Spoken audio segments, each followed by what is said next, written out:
पावसाळा चालू झाला की झालं मुलांचं सुरूच होतं. सर्दी होते, ताप येतो, खोकला येतो, सगळंच चालू होतं मुलांचं. तर त्यासाठी काही घरगुतीसुद्धा उपाय आहेत आणि शक्यतो आपण जर सुरुवातच होत असेल ना मुलांना खोकल्याची म्हणा, सर्दीची म्हणा, तर आपण ते घरगुती उपाय पहिले करावे आणि जर त्यातून जर त्यांचं जर म्हणजे बरं नसेल होत तर आपण ते दवाखान्यात मग घेऊन गेलं पाहिजे.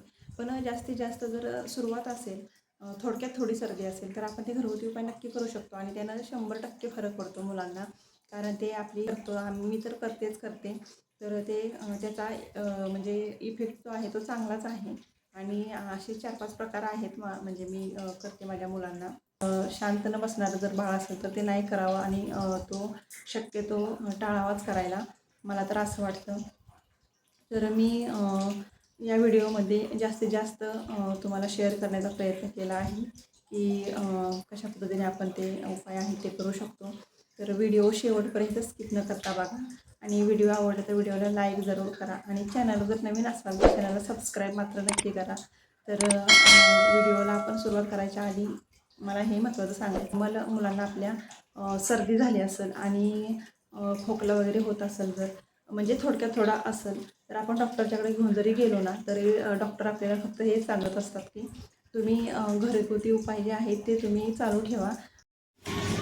इथं मी गॅसवरती कढई ठेवली आहे आणि त्याच्यामध्ये ओवा गरम करायला ठेवायचा आणि थोडासा ओवा घ्यायचा, थोडासा म्हणजे बऱ्यापैकी त्याची आपली गाठ अशी बऱ्यापैकी गाठ होईल त्याची, तर तेवढी घ्यायची आणि जेणे शेकता येईल बाळाला अशा पद्धतीने ओवा एवढा घ्यायचा आणि गॅस चालू करून दिला मी. तर त्याच्यानंतर ते गरम करून चांगलं घ्यायचं, जोपर्यंत त्याचा वास येत नाही ना त्या ओव्याचा तोपर्यंत ते गरम करून घ्यायचं आणि थोडंसं लालसर होतं बघा, वास यायला लागला की थोडं ते लालसर होतं आणि लालसर जरा झालं ना की काय करायचं, आपल्याकडं कॉटनचं कोणतंही सुती कापड असेल, जरी कापड सुती असो किंवा नसो, रुमाल आपल्याकडं असतो, तर त्याच्यामध्ये ते ओवा आहे तो ओतून घ्यायचा आणि तुम्ही ते कापड आहे ना फोल्ड करून पण त्याला तुम्ही थोडंसं चेचून घेऊ शकता. म्हणजे तो ओवा आहे तो त्याच्यामध्ये मी थोडंसं लसूण टाकणार आहे, थोडंसं टाकायचा, जास्त नाही टाकायचा आणि थोडंसं एकदम नॉर्मली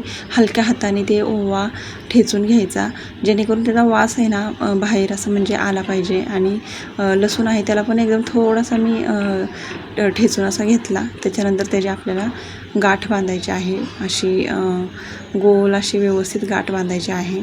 आणि शक्यतो मला एवढं सांगायचं आहे की ओवा थोडासा तुम्ही जास्त घ्या, कारण माझ्याकडनं थोडा कमी झाला ओवा, तर तुम्ही जास्त घ्या म्हणजे गाठ अशी मोठी बसली पाहिजे. आणि त्याच्यानंतर काय करायचं, आपल्याला कढई आहे ती गरम करून घ्यायची आहे आणि शक्यतो आपल्याकडं म्हणजे इस्त्री वगैरे जर असेल ना तर ते आपण इस्त्री अशी लावून ठेवायची, पण बाळाला व्यवस्थित घ्यायचं फक्त महत्त्वाचं. कारण काय होतं, कढई आपण गरम करून घेतो आणि ती मग सारखीच थंड होऊन जाते, त्यापेक्षा इस्त्री गरम करायला ठेवायची आणि नॉर्मलमध्ये, आणि मग ते थोडं शेकायला तसं ते आपण शेकू शकतो. म्हणजे मी तसं करते ट्राय, तर तुम्हाला शक्य असेल तर करू शकता, नाहीतर तुम्ही स्किप करू शकता. तर असं बाळाला पुढं त्याचं पोट म्हणजे छातीचा भाग पाठीमागनं पूर्ण व्यवस्थित डोकं वगैरे सगळं शेकवून त्याला घ्यायचं. त्याच्यानंतर इथं दुसरा उपाय असा आहे की काय आहे, मी इथं टोप गरम करायला ठेवला आहे आणि टोप गरम करायला ठेवला, त्याच्यामध्ये पाणी ठेवलं आणि पाण्यामध्ये ओवा टाकला आणि लसूण टाकला आणि ते चांगलं म्हणजे उकळी फुटेपर्यंत ते चांगलं गरम झालं पाहिजे. म्हणजे त्याला वाफ अशी आली पाहिजे, त्याचा वास आहे ना ओव्याचा लसणाचा चांगला हे झाला पाहिजे आतमध्ये.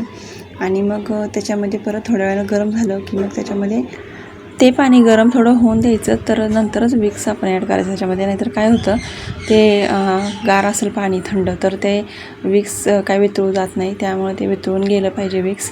आणि मग अशा पद्धतीने विक्स मी टाकून थोडं हलवून घेतलं आणि मग त्याचा वास बघा येतो आणि चांगला वास येतो. आणि हा वास आहे ना टोपातला म्हणजे पाण्याचा, तो बरेच दिवस तसं राहतो. पण आपण जास्तीत जास्त आजचा दिवस आणि उद्याचा दिवस ती वाफ द्यायची, नंतर पाणी ते फेकून द्यायचं आणि व्यवस्थित बाळाला पकडून ते देऊ शकता तुम्ही.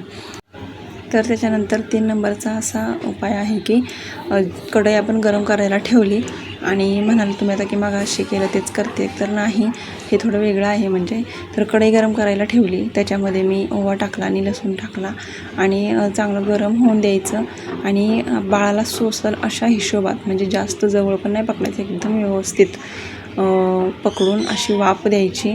बरीच जणं लोक अशी बाळाला वाफ देतात बरं. आणि हे सगळ्यात जास्त महत्त्वाचं म्हणजे हा उपाय मला तर वाटतो, कारण ह्याची ओव्याची वास आहे ना चांगला बाळाला बसतो. आणि व्यवस्थित फक्त बाळाला पकडायचं आणि बाळ वतवती असतात काही तर अशा पद्धतीने त्याला तुम्ही वाफ देऊ शकता. 4 नंबरचा आपला उपाय आहे तो म्हणजे इथे मी लसणाच्या पाकळ्या घेतलेत आणि जास्त नाही घ्यायच्या, म्हणजे 7-8-10 तुमच्या हिशोबामध्ये तुम्ही घेऊ शकता. तर मी इथं 6-7 घेतलेत आणि त्या आपल्याला सुई आणि धागा घेऊन त्याच्यामध्ये त्या ओवायच्या आहेत. बरीच जण अशी करत असतील, मला कॉमेंटमध्ये नक्की सांगा की बाळाला सर्दी झाली की कोण हा उपाय करतो. मी तर करते, जास्त करून हेच मी उपाय असे करत असते. पण जास्त प्रमाणात जर झाली सर्दी तर मी त्यांना दवाखान्यात घेऊन हे जाते, कारण आटोक्यात येणं शक्य होत नाही मग जास्त प्रमाणात झाली तर. पण सुरुवात असेल ना सर्दीची तर तुम्ही असे उपाय करून बाळाला सर्दीपासून खरं मुक्त करू शकता. आणि होतं हे 100% होतं, कारण माझा अनुभव आहे स्वतःचा.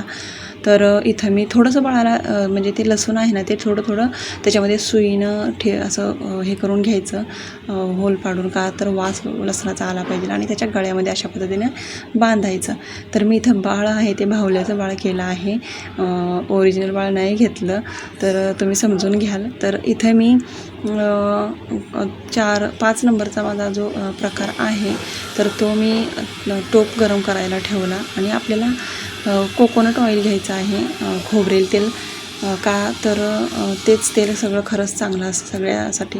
आणि ते तेल तुम्ही टोपामध्ये ओतून घ्यायचं आणि टोपामध्ये ओतून बऱ्यापैकी घ्यायचं, म्हणजे 2 दिवस तरी आरामात बाळाला आपण लावू.